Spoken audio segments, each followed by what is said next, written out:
মল্লিকা, মল্লিকা,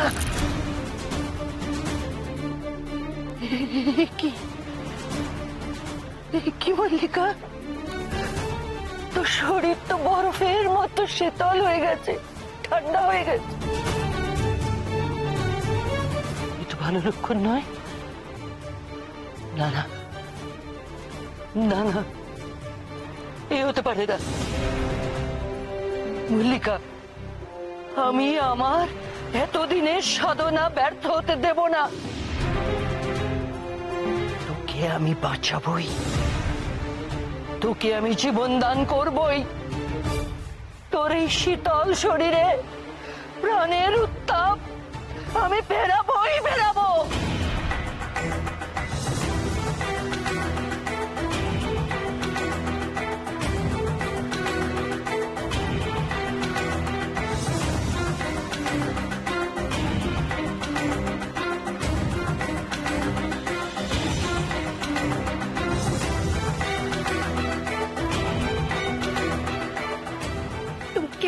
সেনাপতি মশাই, তন্ত্রমাতা পারবেন রানী মণি মল্লিকার প্রাণ ফেরাতে?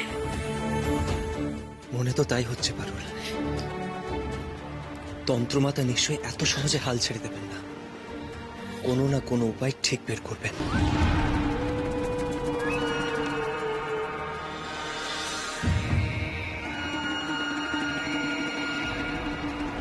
চলে ওঠো জীবন অগ্নি, তোমার উত্তাপে ফিরে পাক প্রাণ। মৃত্যুর শীতলতা দূর হোক।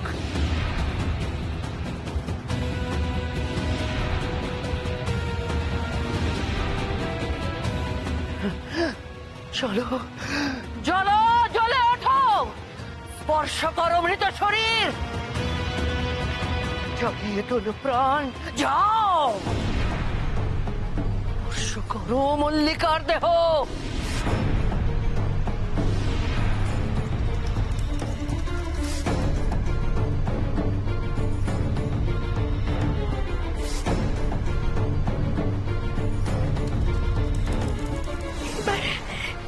এইবার এই আগুনের ছোঁয়ায় রানী মণি মল্লিকা আবার বেঁচে উঠবে, বেঁচে উঠবে।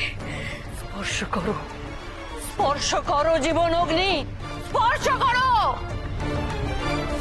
শীতল শরীরে প্রাণ ফিরিয়ে দাও।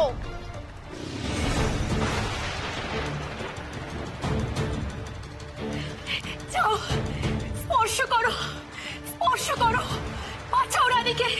যাও। না, মল্লিকা শরীরে প্রাণ ফিরিয়ে দাও জীবন অগ্নি, ফেরাও ওর প্রাণ, ফিরিয়ে দাও শরীরের উত্তাপ। যাও যাও।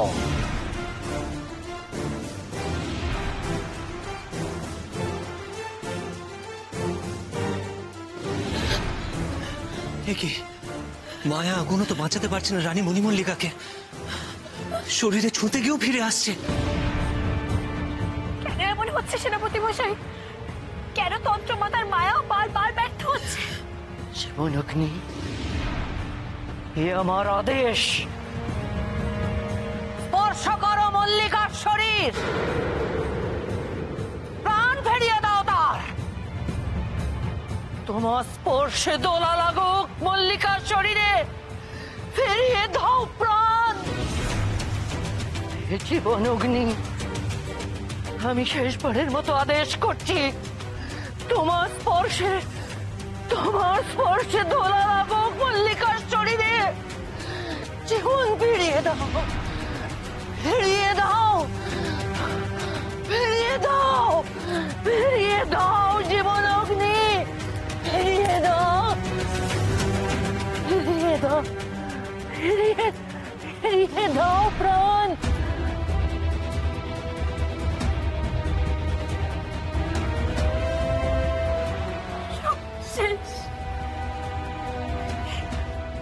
সব শেষ সেনাপতি মশাই, আর কোনো আশা নেই।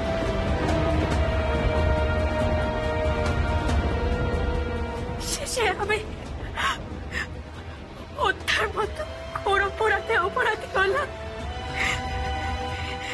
রানী মণিমল্লিকার সাথে সাথে আমার চাপা মায়েদের মৃত্যুর জন্য দায়ী হলাম আমি। না পারুল, না। কেন তুমি নিজেকে শুধু শুধু দোষারোপ করছো? তুমি তো জানো ওই রাক্ষসী রানী অনেক অন্যায়, অনেক পাপ করেছে। হয়তো সেসব কারণে ওর এই শাস্তি হলো আজ। আমার চাপা বাহিরে যারা প্রতি বসে, ওরা তো কোনো দোষ করেনি, তাহলে ওদের কেন এমন দশা হলো? আমি এখন কি করে বাঁচাবো আমার ভাইদের?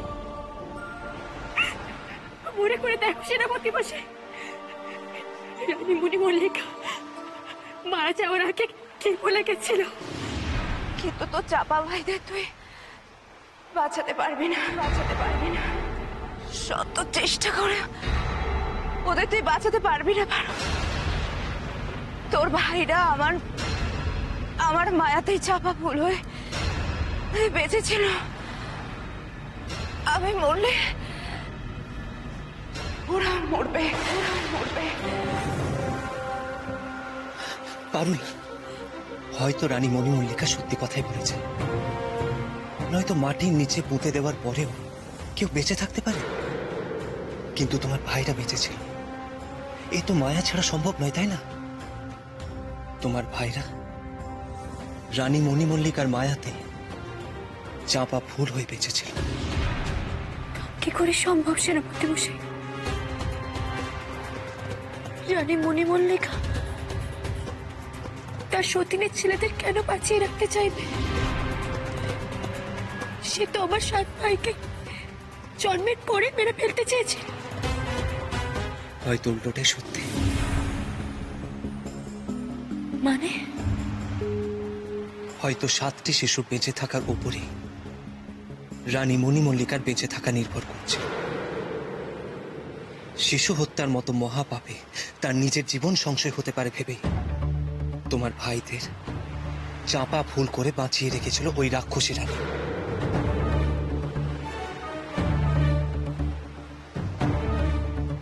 তাহলে রানী মণিমল্লিকা ঠিকই বলেছিল, তার মায়াতে আমার চাপা ভাইয়ের এতদিন বেঁচেছে। জানি না বাঁচলে আমার চাপা ভাইয়েরা কোনোদিনও চোখ মেলে চাইবে না।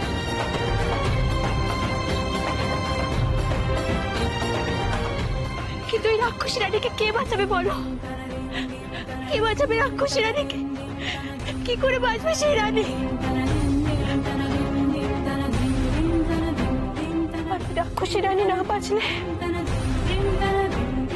আমার অপরাধের প্রায়শ্চিত্ত বা কিভাবে হবে?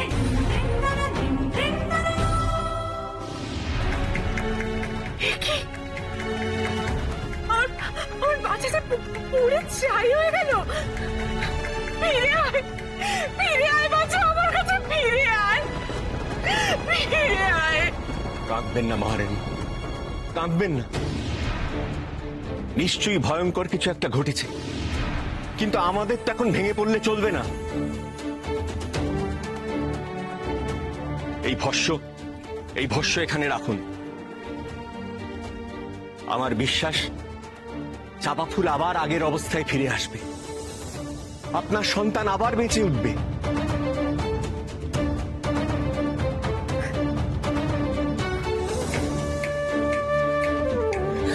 এই ভস্য এখন আমাদের খুব সাবধানে রাখতে হবে, খুব সাবধানে।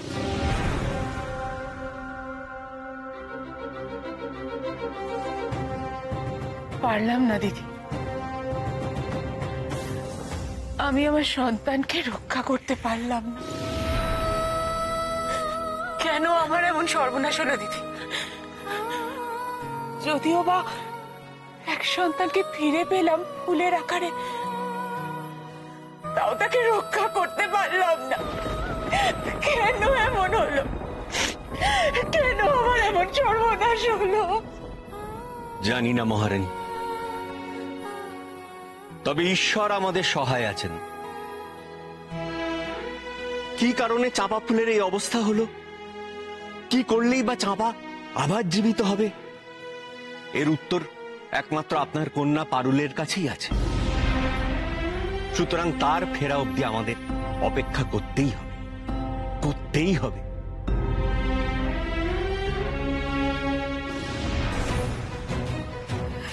পারুল, পারুল, তুমি আমার কথা শোনো। কোনো অপরাধ করনি তুমি, কেন বারবার নিজেকে এভাবে?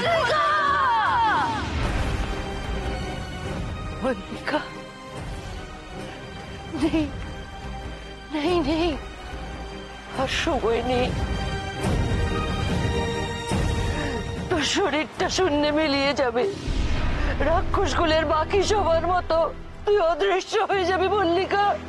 তারপর সব শেষ, সব শেষ মল্লিকা। না, আমি তা কিছুতেই হতে দেব না। আমি তোকে ধরে রাখবই, রাখবই মল্লিকা।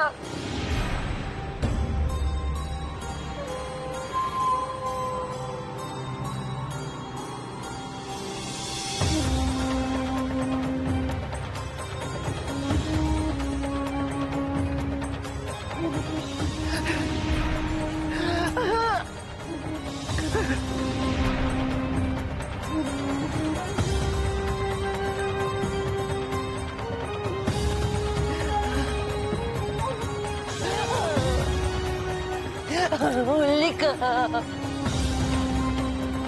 মল্লিকা। রানী মণিমল্লিকার রক্ত মাংসের শরীরটাই যদি না থাকে, তাহলে তো প্রাণ ফেরানোর আর কোনো আশাই থাকবে না সেনাপতি মশাই। সব শেষ হয়ে যাবে, সব শেষ হয়ে যাবে। মল্লিকা,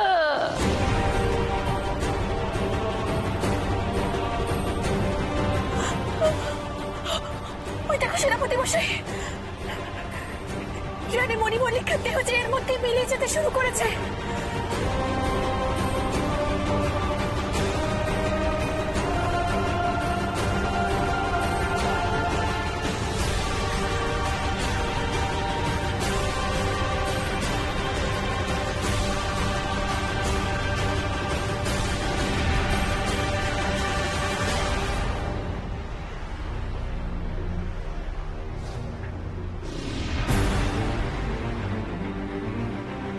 মিলিয়ে যাওয়ার আগে এই পটে আঁকা হোক মল্লিকার চিত্র।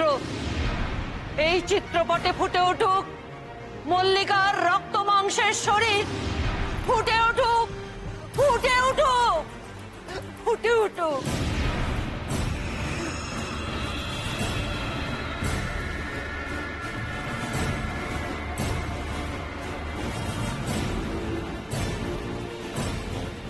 তন্ত্রপাতা কি করতে চাইছেন এইভাবে? কি জানি পারুল, কিছুই তো বুঝতে পারছি না।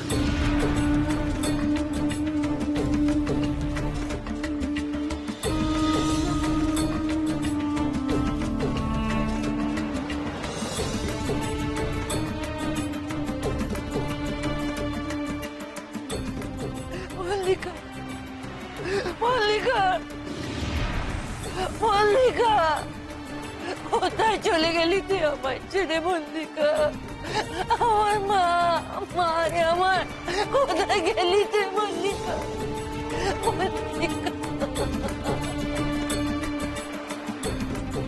রানী মণিমল্লিকার শরীর যে সম্পূর্ণ মিলিয়ে গেল সেনাপতি মশাই।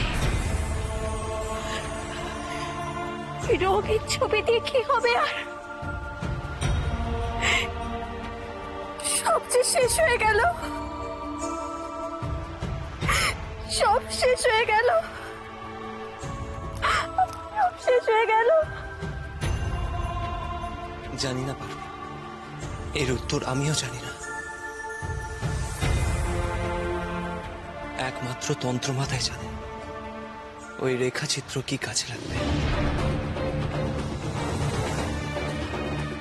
ধৈর্য ধরে অপেক্ষা করা ছাড়া যে আমাদের আর কিছুই করার নেই পারুল।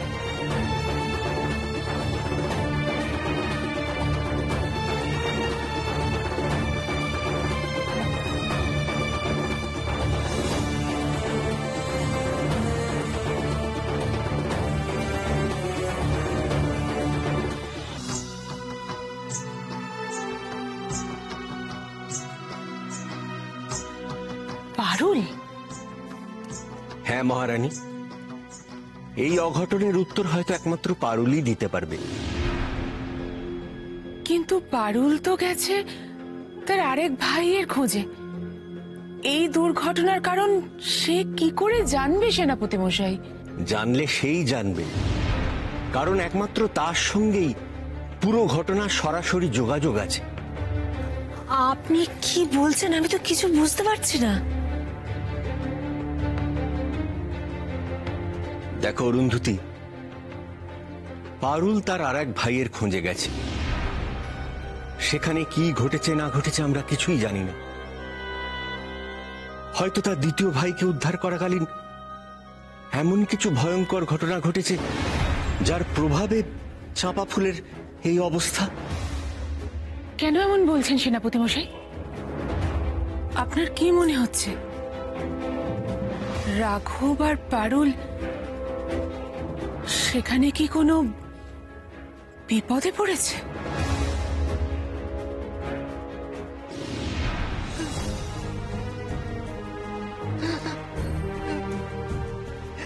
কি রূপ তোর মল্লিকা! কোথায় চলে গেলি মল্লিকা আমার ছেলে? আমার জন্য আজ সবার এই পরিণতি। রানী মণিমল্লিকা আমার যত বড় শত্রু হোক না কেন, যত অন্যায় করে থাকুক না কেন, আমি কখনো তার মৃত্যু কামনা করিনি, কখনো তার কোনো ক্ষতি চাইনি। আমি শুধু আমার ভাইদের উদ্ধার করতে চেয়েছি। আর আজ আমি সবার মৃত্যুর কারণ হলাম। কেন বারবার নিজেকে দোষী ভেবে কষ্ট দিচ্ছ পারুল? যা হবার ছিল হয়েছে। কেঁদো না পারুল, কেঁদো না আর। তন্ত্রমাতা রানী মণিমল্লিকাকে বাঁচানোর চেষ্টা করে চলেছে। আমার মনে হচ্ছে আমার তাকে সাহায্য করা উচিত। নিশ্চয়ই কোনো না কোনো উপায় আছে। তাহলে তন্ত্রমাতা এই ছবি কেন আঁকলেন? সেনাপতি মশাই, আমি তন্ত্রমাতার কাছে যাই, দেখি আমি যদি কোনো কাজে লাগে। কি করছো তুমি পারুল? কিছু করে আর কোনো লাভ নেই। রানী মণি মল্লিকা আর এই মাটির পৃথিবীতে নেই, এমনকি তার দেহেরও কোনো অস্তিত্ব নেই। তবু একবার চেষ্টা করে দেখতে ক্ষতি কি সেনাপতি মশাই? যদি রানী মণিমল্লিকার প্রাণ ফিরিয়ে আনা যায়, তাহলে আমার চাপা ভাইরা প্রাণ ফিরে পাবে। তুমি আমাকে যেতে দাও সেনাপতি মশাই, আমায় যেতে দাও তুমি। পারুল, পারুল আমার কথা শোনো, যেও না পারুল। তন্ত্রমাতা, আমি আমার অপরাধের প্রায়শ্চিত্ত করতে চাই। আপনি আমাকে দূর হয়ে যা, দূর হয়ে যা তুই মল্লিকার ছবির সামনে থেকে যা। পারুল,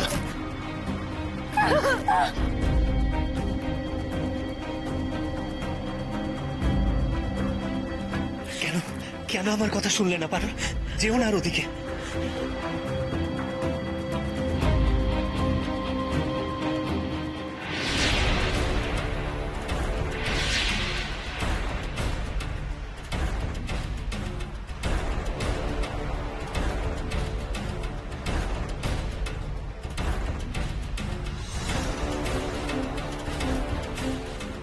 মল্লিকা, আমি তোর এই রংহীন ছবি নিজের হাতে রাঙিয়ে তুলবো, তারপর তাতে প্রাণ প্রতিষ্ঠা করবো মল্লিকা।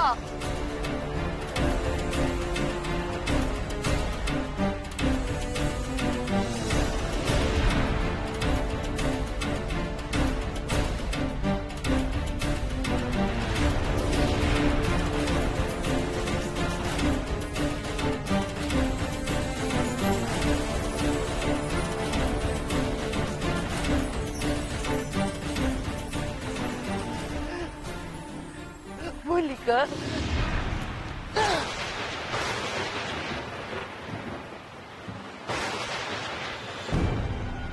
কি রং কোথায় গেল? রং মিলিয়ে গেল কি করে? এ কি করে সম্ভব? না না না, এই হতে পারে না। আমি আবার রাঙিয়ে তুলবই।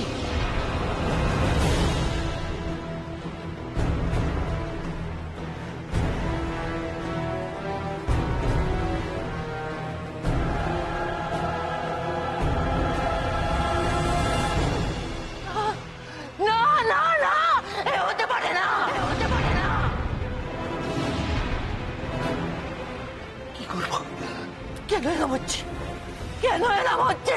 রং কেন উধাও হয়ে যাচ্ছে? মল্লিকা, কেন আমি পারছি না? কেন আমি পারছি না তোকে রাঙাতে? মল্লিকা,